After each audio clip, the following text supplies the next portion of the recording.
मसीह की प्रिय भाई बहनों, आज के बाइबल मनन के लिए हम पढ़ेंगे नीति वचन की पुस्तक 1 अध्याय उसकी 7 आयत में इस प्रकार से लिखा हुआ है।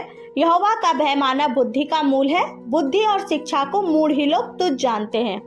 प्रियो, यह पद सृष्टि के परम सत्य की ओर हमारा ध्यान केंद्रित करता है कि सच्ची बुद्धि और समझ का आरंभ परमेश्वर की पहचान और उसके प्रति आदर से ही होता है। यहोवा के भय का अर्थ यहाँ परमेश्वर से डरना नहीं, बल्कि एक पवित्र श्रद्धा और सम्मान है। इसका मतलब है कि हम परमेश्वर के सामर्थ्य, न्याय, प्रेम और उसकी पवित्रता को स्वीकार करते हैं। जैसे एक बच्चा अपने पिता की आज्ञा मानते हुए उसके प्रेम और अनुशासन का सम्मान करता है, वैसे ही यहोवा का भय हमें सही निर्णय लेने और पवित्र जीवन जीने की प्रेरणा देता है। और हर प्रकार की सच्ची बुद्धि की शुरुआत परमेश्वर की ओर लौट आने से ही होती है। यदि हम अपनी जीवन शैली और निर्णयों में परमेश्वर की इच्छा को प्राथमिकता देते हैं तो यही हमारे जीवन के लिए सच्ची समझ और स्थिरता का आधार बनता है। और प्रियो, मूढ़ यहाँ उन लोगों को कहा गया है जो परमेश्वर को नकारते और उसकी शिक्षा का तिरस्कार करते हैं। वे अपनी ही समझ पर भरोसा रखते हैं और परमेश्वर के मार्गों को अनदेखा कर देते हैं।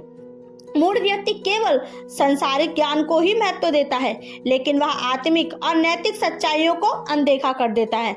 और प्रियो, जो लोग परमेश्वर की शिक्षा को तुच्छ जानते हैं वे अनंत जीवन के गहरे अर्थ और उद्देश्य से चूक जाते हैं। उनके निर्णय अक्सर उनके लिए और दूसरों के लिए विनाशकारी ही होते हैं। इसलिए प्रियो, यहोवा का भय मानते हुए उसकी आज्ञाओं का पालन करें, उसके वचनों के द्वारा मार्गदर्शन प्राप्त करें, अपनी समझ पर निर्भर ना होकर उसकी योजनाओं पर भरोसा रखें।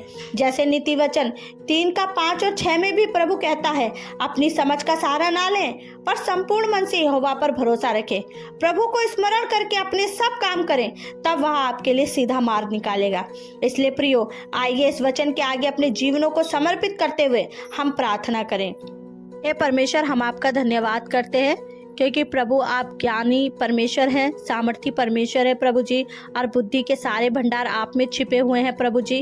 हम आपका धन्यवाद करते हैं प्रभु, प्रार्थना करते हैं प्रभु, हमें प्रभु आपका भय मानना सिखाइए, आपका आज्ञा पालन करना सिखाइए, आपके भय में चलना सिखाइए प्रभु।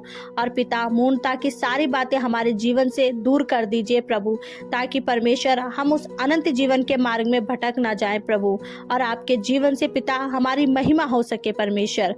प्रभु, हम अपने जीवनों को तेरे हाथ में सौंपते हैं और ये प्रार्थना यीशु हम आपके नाम से होके मांगते हैं, आमीन।